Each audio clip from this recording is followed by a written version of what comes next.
Hello, story lovers. Welcome back to my channel, Madly in Love, part 316.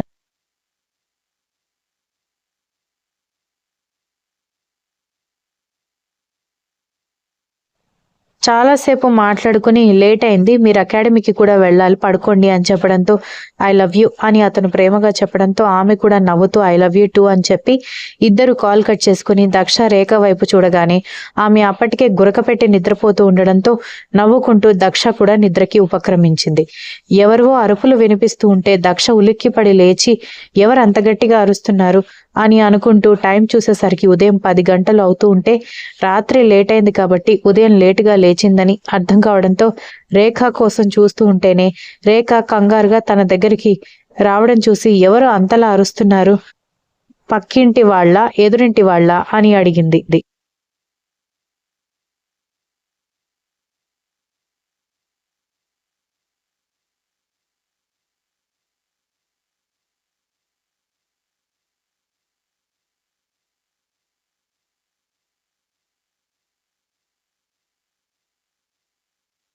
మన ఇంట్లోనే గొడవ అవుతుంది అని చెప్పడంతో ఏంటి అని దక్ష కంగారు పడుతూ నాన్న గొడవ చేస్తున్నాడా, లేకపోతే అన్నయ్య వాళ్ళు గొడవ పడుతున్నారా, వాళ్ళు అంతలా గొడవ చేయరే అనగానే వాళ్ళు కాదు, ఎవరో ఉదయ్ అంట, సార్ వల్ల నడుములు పడిపోయి హాస్పిటల్లో ఉన్నాడంట, వాళ్ళ నాన్నగారు వచ్చి గొడవ చేస్తున్నారు అనగానే ఉదయ్ అంటే ఉదయ్ బావా, అంటే వాళ్ళ నాన్నగారు వచ్చినట్టున్నారు అని అంటూ దక్ష గబగబా కిందకి పరిగెత్తుకొచ్చింది. దక్ష కిందకి రావడం చూసి రమ్మారా, నీ గురించే కదా ఈ గొడవలు అన్ని అనగానే ఏం మాట్లాడుతున్నారు మావయ్య మీరు అని దక్ష కోపంగా అడిగేసరికి నువ్వు వాడెవడినో ప్రేమించావు అన్న విషయం దాచిపెట్టి మీ నాన్న నా కొడుకుతో పెళ్లి నిశ్చయిస్తే ఆ తప్పు మీ నాన్నదవుతుంది.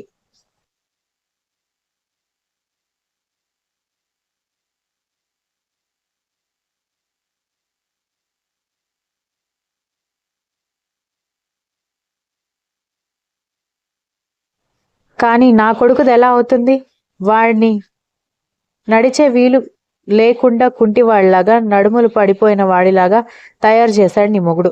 ఒక్కగానొక్క కొడుకు అలా మంచాన పడి ఉంటే మా పరిస్థితి ఏంటి అని అడగడంతో మామయ్య మర్యాదగా మాట్లాడండి, వాడు వీడు అని నా భర్త గురించి మాట్లాడితే నేను మీ వయసు గురించి మర్చిపోవాల్సి ఉంటుంది. నాకు నువ్వంటే ఇష్టం లేదని నీ కొడుక్కి అర్థమయ్యేలా ఎన్నిసార్లు చెప్పినా పిచ్చి కుక్క తిరిగినట్టు వాడే నా వెంట తిరిగాడు. నాకు పెళ్ళైన తర్వాత కూడా నా వెంట పడుతుంటే నా మొగుడు ఎందుకు ఊరుకుంటాడు అని కోపంగా అడిగింది దక్ష.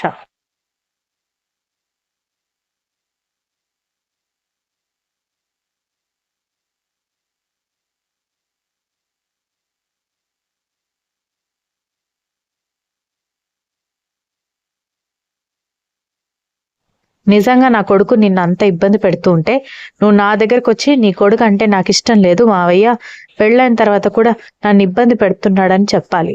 అంతేగాని నీ మొగుడిని నా కొడుకు మీదకి ఉసిగొలిపి వాడిని ఎందుకు పనికి రాకుండా చేస్తావా అన్నాడు. అసలు మీరే వాడిని సక్రమంగా పెంచుంటే ఇంతవరకు ఎందుకు వచ్చేది, కొడుకుని పెంచి అడ్డగాడిదలాగా రోడ్డు మీద వదిలేస్తే సరిపోయిందా, వాడు ఏం చేస్తున్నాడు, ఎవరిని విసిగిస్తున్నాడు, ఎవరి వెంట పడుతున్నాడు, సరిగ్గా చదువుకుంటున్నాడా, సరిగ్గా ఉద్యోగం చేసుకుంటున్నాడా అనేది తల్లిదండ్రులు చూసుకోవాలి.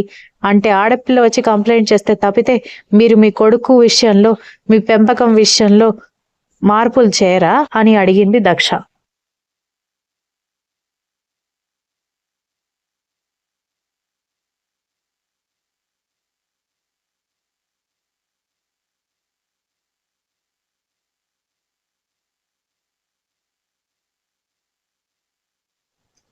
నా కొడుకుని మంచాన పడేసింది కాకుండా ఇష్టం వచ్చినట్టుగా మాట్లాడతావా, ఏమనుకుంటున్నావు నువ్వు అని అంటున్న అతని మాటలకి షటప్ అన్న అరుపులు వినపడ్డంతో పక్కకి తిరిగి చూశాడు.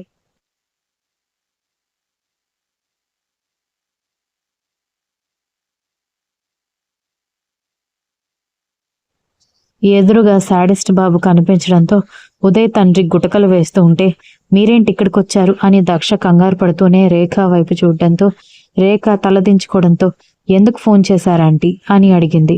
సార్ నన్ను ఇక్కడికి పంపించింది నువ్వు హ్యాపీగా ఉన్నావా లేదా అని ఆయనకి ప్రతి నిమిషం అప్డేట్ ఇవ్వడానికి. అలాంటిది అతను నీతో అంత కోపంగా మాట్లాడుతుంటే నేను సార్కి చెప్పకుండా ఎలా ఉంటాను అని అంది రేఖ.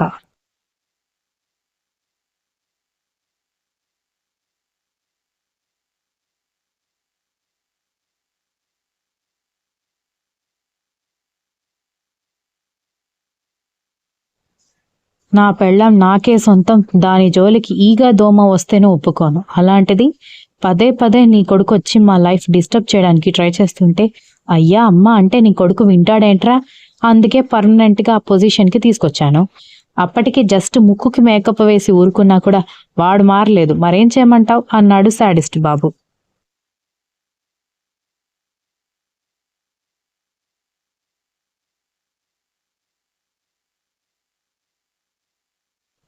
దక్ష కంగారు పడుతూ, ఏవండి, ఆయనతో మాట్లాడి నేను పంపిస్తాను, మీరు ఆవేశపడకండి. అయినా ఈ టైంలో అకాడమీకి బయలుదేరకుండా ఇక్కడికి వచ్చారేంటి? ఆంటీకి ఎంత నా సెక్యూరిటీ బాధ్యత అప్పగిస్తే మాత్రం ప్రతి విషయానికి పరిగెత్తుకు రావాలా అంది.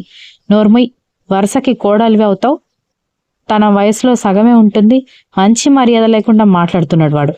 నువ్వు చూసుకుంటావా వాడి సంగతి అని అడగడంతో దక్ష కంగారుగా చూస్తూ ఉంటే, పోనివ్వండి సార్, మిమ్మల్ని చూశాడు కదా, ఇక మాట వింటాడు అని అంది రేఖ.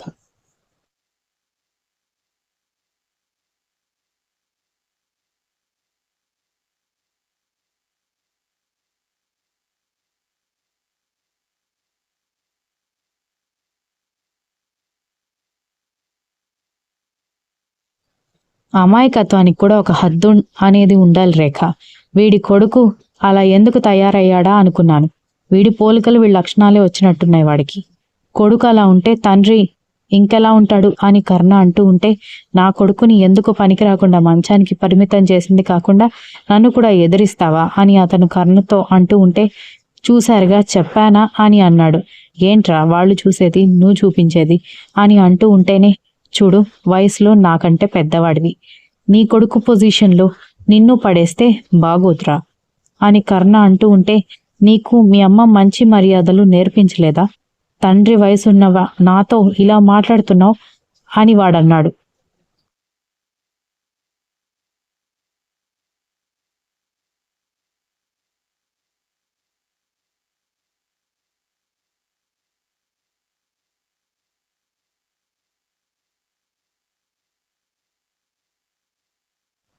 దాంతో చెప్పాల్సిన విధంగా బుద్ధి చెప్పి, మరి మీ అమ్మ బాబు నీకేం నేర్పించారో, నీ కూతురి వయసున్న వాళ్లతో బుద్ధి జ్ఞానం లేకుండా మాట్లాడుతున్నావు అని అడగడంతో ఉదయ్ తండ్రి కోపంగా చూస్తుంటే, చూడు, నేను మామూలుగా నీ కొడుకుని అలాంటి పరిస్థితుల్లో ఉంచాలని అనుకోలేదురా, కానీ వాడే వినిపించుకోలేదు. మరి నన్నేం చేయమంటావు? వద్దురా, అది నా పెళ్ళాం, నాకే సొంతం, దాన్ని నేను తప్ప ఇంకెవరూ చూడకూడదు, దాని గురించి ఆలోచించకూడదని చిలక్కి చెప్పినట్టు చెప్పాను.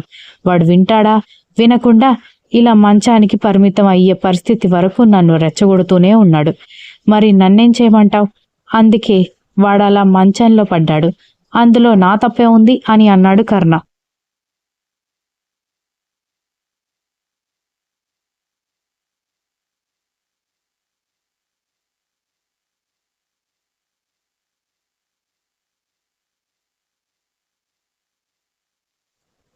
బావా, ఇలాంటి వాళ్లతో మీకెందుకు? అక్కడ అకాడమీకి కూడా టైం అవుతుంది, మేము పోలీస్ కంప్లైంట్ ఇస్తాం, ఫస్ట్ కొడుకు మీద, సెకండ్ తండ్రి మీద అంటూ ఉంటే, మీరు కేసు పెడితే వాళ్ళు ఎఫ్ఐఆర్ కూడా ఫైల్ చేయరు, నేను కేసు పెడితే కేసు చాలా స్ట్రాంగ్ అవుతుంది అని కర్ణ ఉదయ్ తండ్రి వైపు అదోలా చూస్తూ చెప్పాడు.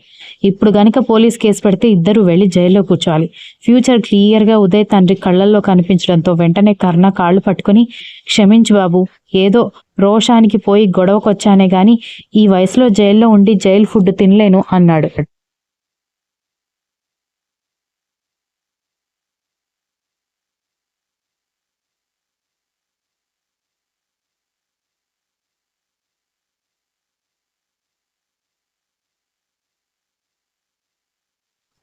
మరి అంత జ్ఞానం ఉన్నవాడివి నా పెళ్ళాం జోలికి ఎందుకు వచ్చావరా అని అడిగేసరికి, చెప్తున్నా కదా బాబు, బుద్ధి గడ్డి తిన్నది అనగానే, నీకు నీ కొడుక్కి ఎన్నిసార్లు బుద్ధి గడ్డి తింటుంది?